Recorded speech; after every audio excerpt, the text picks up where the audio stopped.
Dans cette paracha, nous allons assister au sauvetage de Moshe Rabbeinu qui va grandir dans la maison la plus prestigieuse d'Égypte, celle du pharaon. Il va recevoir une éducation exemplaire, celle des nobles, des rois. Pourtant, Moshe Rabbeinu sort pour aller voir ses frères. Vayar besivlotam.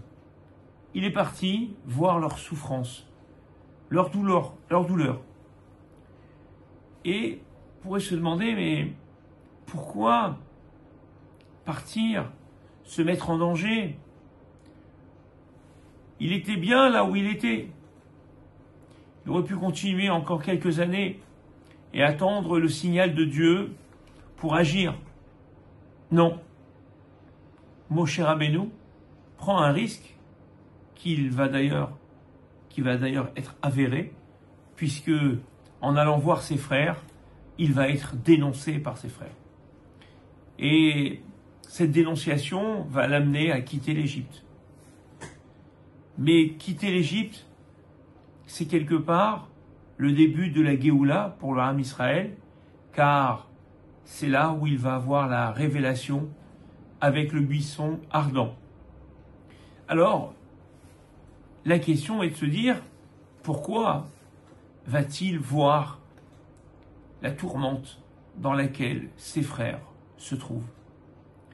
Il y a une réponse assez incroyable qui nous dit, Vayar besivlotam. Quand on regarde la douleur de l'autre, on engendre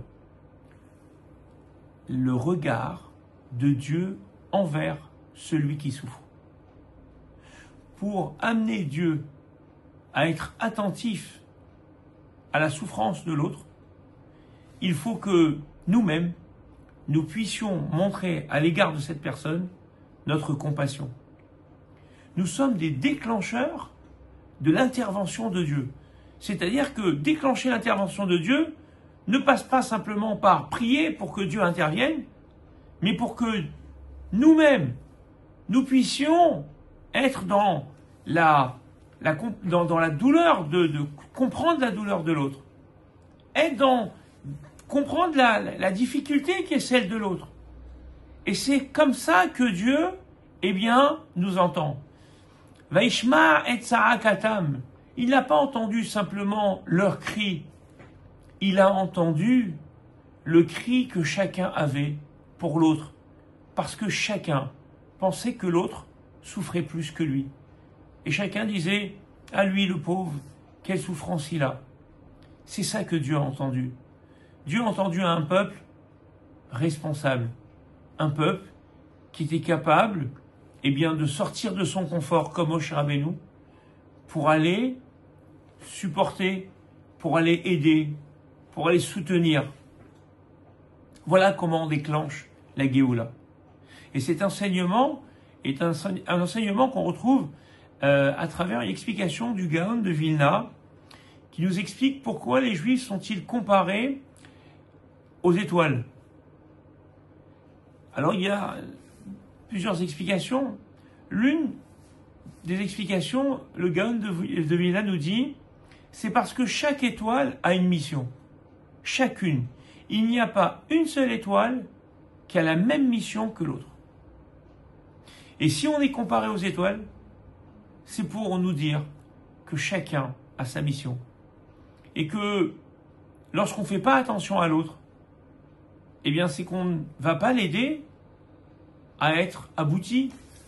On ne va pas lui permettre de pouvoir développer le potentiel qui est en lui et qui est unique. Voir l'autre, c'est aussi lui permettre de pouvoir développer son potentiel. C'est donc permettre la Géoula.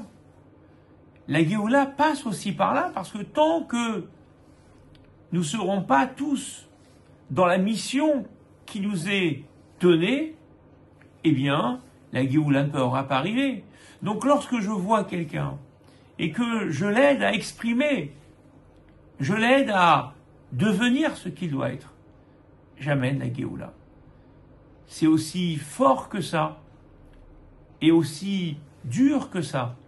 On est dans un monde où chacun est replié sur lui-même, où on a souvent assez de nos difficultés, de nos problèmes. Moshe Rabbeinu nous montre l'exemple. Il était bien, il avait affaire lui aussi, mais non, il est parti voir ses frères. Alors, essayons de nous tourner vers les autres. Essayons de donner la parole aux autres. Essayons de faire vivre les autres.